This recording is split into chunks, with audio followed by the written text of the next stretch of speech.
महाभारत के पाठ 3 अम्बा और भीष्म। इस पाठ के में हम अम्बा और भीष्म के बारे में जानेंगे। उनसे संबंधित घटनाओं को हम यहाँ जानते हैं। तो सत्यवती और शांतनु के 2 पुत्र हुए, चित्रांगद और विचित्रवीर्य। चित्रांगद की असमय मृत्यु हो गई। कैसे मृत्यु हुई उनकी? एक गंधर्व के साथ युद्ध में मारे गए। इसके बाद विचित्रवीर्य हस्तिनापुर के राजा बने। विचित्रवीर्य जब विवाह के योग हुए तो भीष्म को उनकी विवाह की चिंता सताने लगी। भीष्म को पता चला कि काशीराज की कन्याओं का स्वयंवर होने वाला है। स्वयंवर में देश विदेश के राजकुमार आए थे। अब स्वयंवर क्या है? स्वयंवर पति का चयन खुद करने का एक आयोजन होता है। क्षत्रियों में भीष्म की प्रतिज्ञा के प्रति आदर भाव थे। जितने क्षत्रिय राजा थे वे भीष्म को उन्होंने जो प्रतिज्ञा ली थी आजीवन ब्रह्मचर्य रहने की, उसके कारण बहुत आदर था, स्नेह था। उनको स्वयंवर मंडप में देखकर राजकुमारों को आश्चर्य और निराशा हुआ। जब भीष्म काशीराज की कन्याओं के स्वयंवर में गए तो उपस्थित राजकुमारों को आश्चर्य हुआ और निराशा भी हुई कि अब भीष्म आ गए तो स्वयंवर में वो कन्याओं को जीत लेंगे। बूढ़े भीष्म को देखकर कन्याएं जो थी वो थोड़ी उदास हो गई, उद्विग्न हो गई कि ये क्यों आए हैं। नीच स्वभाव के नरेश भीष्म की हंसी उड़ाते हुए उन पर मजाक करने लगे। और कुछ जो ऐसे नरेश थे, राजा थे, जो स्वभाव से अच्छे नहीं थे, तो वे भीष्म को देखकर मजाक उड़ाने लगे। यह देखकर भीष्म ने कहा, हे भूमि पालो, मैं इन कन्याओं को यहाँ से बलपूर्वक हर ले जाना चाहता हूँ। ये सब देखकर सभा में जब उनके साथ ऐसी ऐसी घटनाएं घटी, कुछ लोग उनका मजाक उड़ाने लगे, कुछ उनको देखकर चिंतित होने लगे, तो भीष्म ने कहा कि हे राजाओं, मैं इन कन्याओं को, काशी नरेश की पुत्रियों को यहाँ बलपूर्वक हरकर ले जाना चाहता हूँ।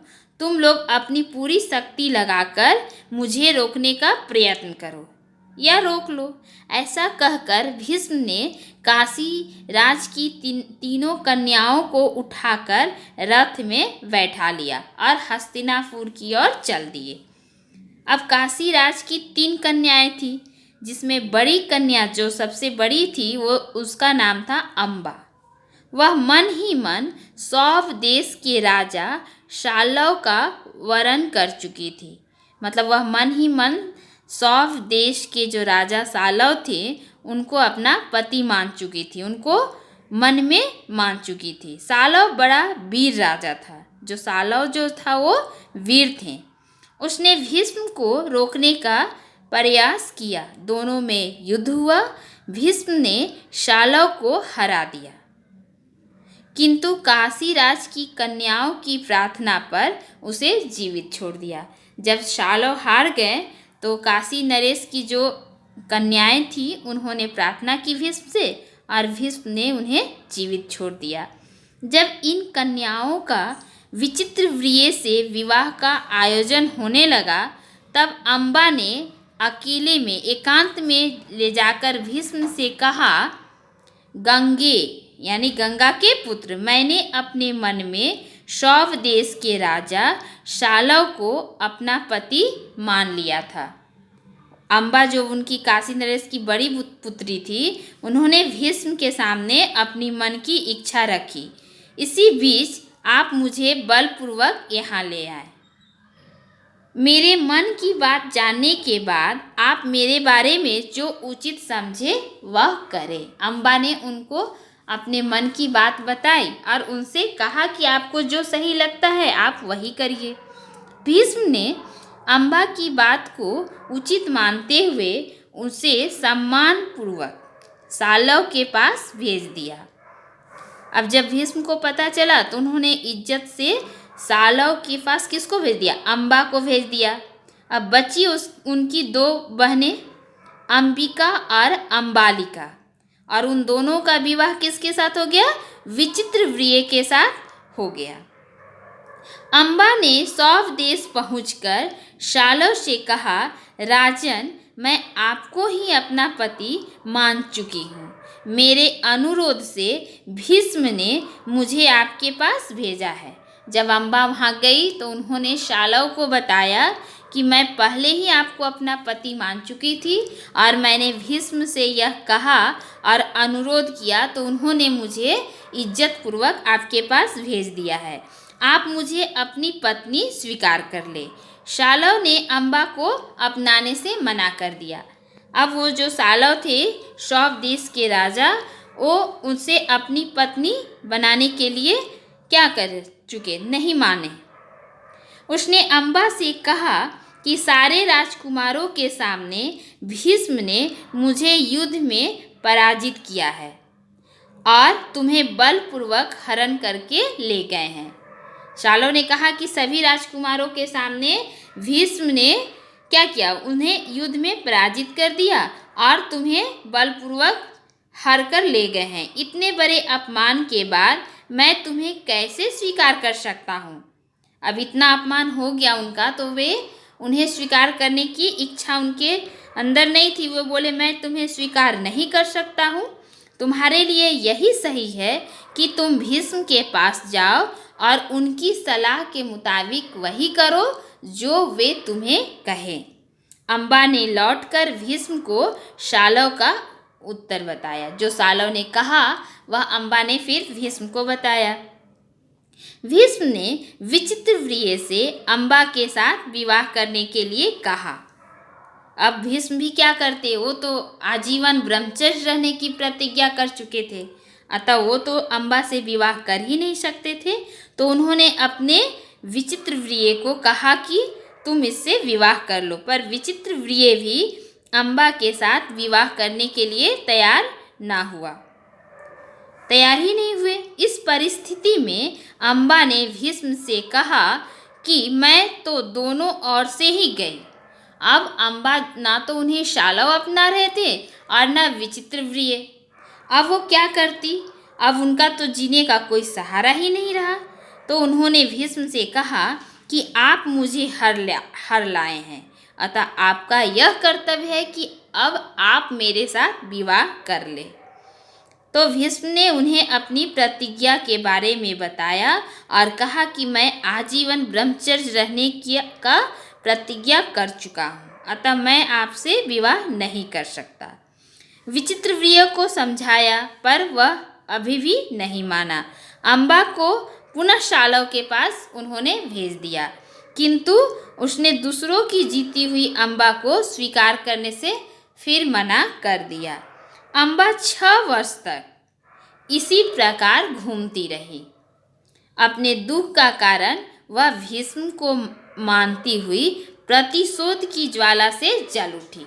जब 6 वर्षों तक वह शालव के पास गई और भीष्म के पास आई, दोनों में से किसी ने उसे अपनाया नहीं, तो उसके अंदर जो अब बदले की भावना जाग उठी और उसने भीष्म का वध करने के लिए राजाओं से प्रार्थना की। सभी राजाओं से उसने प्रार्थना की कि आप लोग मेरी सहायता करो और भीष्म का वध करो।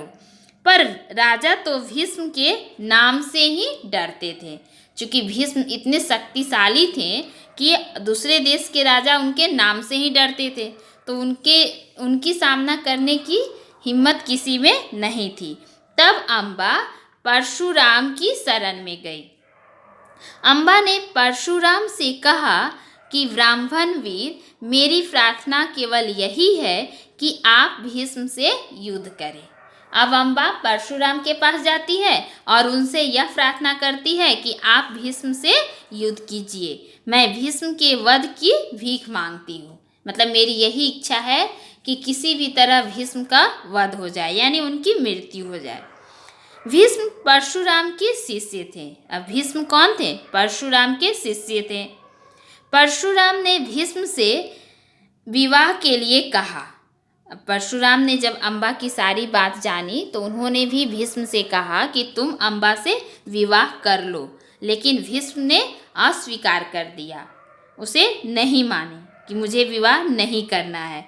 अब इतना होने के बाद उन दोनों में भयंकर युद्ध होने लगा। अब परशुराम और भीष्म में युद्ध होना शुरू हो गया। हार जीत का निर्णय ना होने की स्थिति में अब परशुराम और भीष्म के मध्य जो युद्ध हुआ उसमें किसी का ना तो हार हो रहा था और न किसी की जीत। इस स्थिति में परशुराम ने अम्बा से कहा, जो कुछ मेरे वश में था मैं कर चुका। परशुराम ने कहा कि तुमने मेरे पास मदद के लिए आई और मेरे वश में जो था वो मैं कर चुका। अब तुम्हारे लिए यही उचित है कि तुम भीष्म की शरण ले लो। और परशुराम ने भी अम्बा को यही कहा कि तुम भीष्म की शरण ले लो और जो भीष्म कह रहे हैं उसी बात को मान लो। निराश होकर अम्बा ने तपस्या की, क्योंकि अब अम्बा के पास भी कोई विकल्प ही नहीं था, तो वो निराश हो गई क्योंकि उसे कहीं से आशा की कोई किरण दिखाई नहीं दे रही थी। तपस्या के फलस्वरूप उसे वरदान मिला।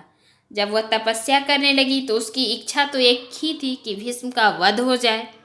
अब तपस्या के बाद क्या हुआ, उसे वरदान मिला और यह वरदान मिला कि तुम अगले जन्म में भीष्म का वध करोगी। इस जन्म में तो करना आसान नहीं था, लेकिन तुम दूसरे जन्म लोगी और उसमें तुम भीष्म का वध करोगी। अम्बा ने अपना शरीर त्याग दिया। जब उसे यह पता चला तो उसने अपने शरीर को त्याग दिया और दूसरा जन्म राजा द्रुपद के यहाँ श्रीखंडी के रूप में लिया। कुरुक्षेत्र के युद्ध में श्रीखंडी को रथ के आगे बैठाकर जब अर्जुन ने बाण चलाए तब भीष्म ने श्रीखंडी पर बाण नहीं चलाए, क्योंकि उन्हें पता था कि अम्बा ही श्रीखंडी है। अंत में भीष्म घायल होकर पृथ्वी पर गिर पड़े और तब जाकर अम्बा का क्रोध शांत हुआ। तब अम्बा जो अपने पिछले जन्म में जो सोच रही थी उसकी इच्छा की पूर्ति अगले जन्म में होती है, दूसरे जन्म में, जब वह राजा द्रुपद के यहाँ जन्म लेती है और तब उसकी क्रोध शांत हो जाती है।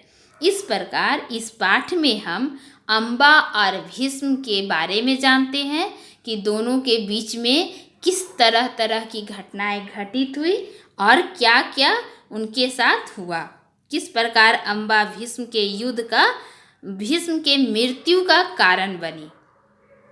अब अगले भाग में हम पाठ 4 के बारे में जानते हैं। आज हम इतना ही जानते हैं। धन्यवाद।